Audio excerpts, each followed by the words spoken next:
খুবই শিগগির আমি দেশে আসার চেষ্টা করছি, আপনাদের সঙ্গে সশরীরে দেখা হবে। শাহরিন ইসলাম চৌধুরী তুহিন সাবেক প্রধানমন্ত্রী ও বিএনপি চেয়ারপারসন বেগম খালেদা জিয়ার বোনের ছেলে। জিয়া পরিবারের অন্য সদস্যদের মতোই তিনিও 17 বছর ধরে জেল জুলুমের শিকার হয়েছেন। বিএনপির ভারপ্রাপ্ত চেয়ারম্যান তারেক রহমানের মতোই দেশ ছাড়তে বাধ্য হয়েছিলেন তার খালাতো ভাই তুহিন। টানা 1.5 দশক লন্ডনে নির্বাসিত থাকার পর দেশে ফিরছেন নীলফামারী জেলা বিএনপির সাবেক সভাপতি এবং সাবেক সংসদ সদস্য শাহরিন ইসলাম তুহিন। 22 এপ্রিল মঙ্গলবার সকালে তিনি ঢাকার হযরত শাহজালাল আন্তর্জাতিক বিমানবন্দরে পৌঁছাবেন বলে ঘনিষ্ঠজনরা নিশ্চিত করেছেন। দীর্ঘ 17 বছর পর উনি দেশে আসার যে কথা মানুষ শুনছেন, সারা দেশ সারা জেলার মানুষ আজকে কিন্তু আনন্দে উৎসাহিত। সকল মানুষ আগ্রহ করে আছেন যে কখন আমাদের এই নেতা ইঞ্জিনিয়ার শাহরিন ইসলাম তুহিন সাহেব আমাদের জায়গায় আসবেন। বেগম খালেদা জিয়ার ভাগ্নে শাহরিন ইসলাম তুহিন 1991 সালের পর থেকেই বিএনপির রাজনীতিতে সক্রিয় হন। 1996 সালের 15 ফেব্রুয়ারি অনুষ্ঠিত জাতীয় নির্বাচনে তিনি নীলফামারী 1 অর্থাৎ ডোমার ও ডিমলা আসন থেকে সংসদ সদস্য নির্বাচিত হন। এরপর 2001 সালের নির্বাচনে একই আসনে বিএনপির মনোনয়নে নির্বাচন করে পরাজিত হন। 2007 সালে 111-এর পরই আত্মগোপনে চলে যান বেগম খালেদা জিয়ার ভাগ্নে শাহরিন ইসলাম তুহিন।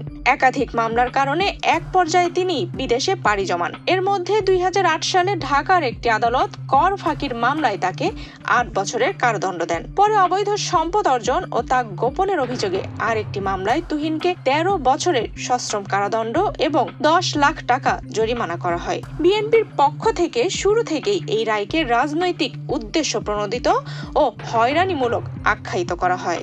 বিগত স্বৈরাচার সরকার আমলের নিপীড়নের শুধু আমাদের এই ইঞ্জিনিয়ার শাহরিন ইসলাম তুহিন সাহেবই নয়, বাংলাদেশের অনেক ভালো ভালো মানুষ, ভালো ভালো নেতৃত্ব, তাদের নামে মিথ্যা মামলা দিয়ে দেশ থেকে দেশান্তর করা হয়েছে।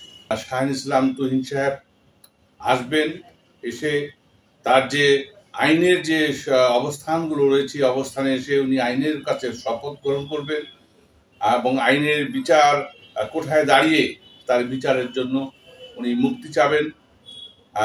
এই অপেক্ষায় আমরা রয়েছি। 111 সরকারের আমলে কারাদণ্ড হওয়ার পর আওয়ামী লীগ আমলেও নানাভাবে হয়রানির শিকার হন তুহিন।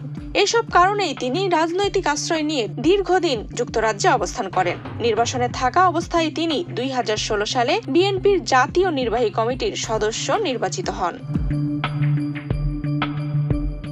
ছাত্র জনতার অভ্যুত্থানে শেখ হাসিনা সরকারের পতনের পর বিএনপির অনেক নেতাকর্মী কারাগার থেকে মুক্তি পান। অনেকের মামলাও প্রত্যাহার করা হয়। দীর্ঘদিন বিদেশে অবস্থান করতে বাধ্য হওয়া নেতাকর্মীরা দেশে ফিরতে শুরু করেন। এরই ধারাবাহিকতায় দেশে ফিরে আসছেন খালেদা জিয়ার ভাগ্নে ও নীলফামারী জেলা বিএনপির নেতা শাহরিন ইসলাম তুহিন। উনি বিদেশে থাকার পরও বিভিন্ন ফোন আলাপের মধ্য দিয়ে উনি আমাদের মধ্যে ছিলেন। উনি বিভিন্ন মোবাইল কনফারেন্সের মধ্য দিয়ে আমাদের কর্মকাণ্ড, আমাদের সাংগঠনিক তৎপরতা সকল কিছুর মধ্য দিয়ে উনি কিন্তু আমাদের মধ্যে বিস্তার করছে।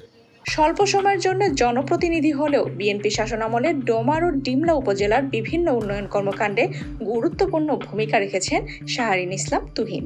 তার উদ্যোগে শিক্ষা প্রতিষ্ঠান এমপিওভুক্ত হওয়া, কাঁচা রাস্তা পাকা, বিদ্যুৎ সংযোগ, ব্রিজ কালভার্ট নির্মাণ, ইউনিয়ন পরিষদ ভবন নির্মাণ, নদী ভাঙন রোধে তিস্তা বাঁধ নির্মাণ সহ নানা উন্নয়ন কর্মকাণ্ড বাস্তবায়ন হয়। উনি এই এলাকার রাস্তাঘাট, ব্রিজ কালভার্ট এমন কোনো উন্নয়নের ছোঁয়া যার হাত দিয়ে হয়নি, যিনি আমাদের এই ইঞ্জিনিয়ার শাহরিন ইসলাম তুহিন সাহেবের হাত দিয়ে এই উন্নয়নের ছোঁয়া গোটা জেলায় কিন্তু হয়েছে। গত বছরের আগস্টে রাজনৈতিক পট পরিবর্তনের পর সারা দেশের মতো নীলফামারীতেও গতিশীল হয়েছে বিএনপির রাজনীতি। বিদেশে থেকেও দলীয় কর্মকাণ্ডের নেতৃত্ব দিয়েছেন শাহরিন ইসলাম তুহিন। তার স্বদেশ প্রত্যাবর্তনের মধ্য দিয়ে সেই ধারা আরো শক্তিশালী হবে বলে আশা নীলফামারীর বিএনপি নেতাকর্মীদের। আল্লাহ আমাকে যত শীঘ্র সম্ভব নিয়ে আসুক এবং আপনাদের মাঝে যাতে থাকতে পারি, আর কোনোদিন যাতে দেশ ছেড়ে না যেতে হয় সেই তৌফিক আল্লাহ আমাদেরকে দিক।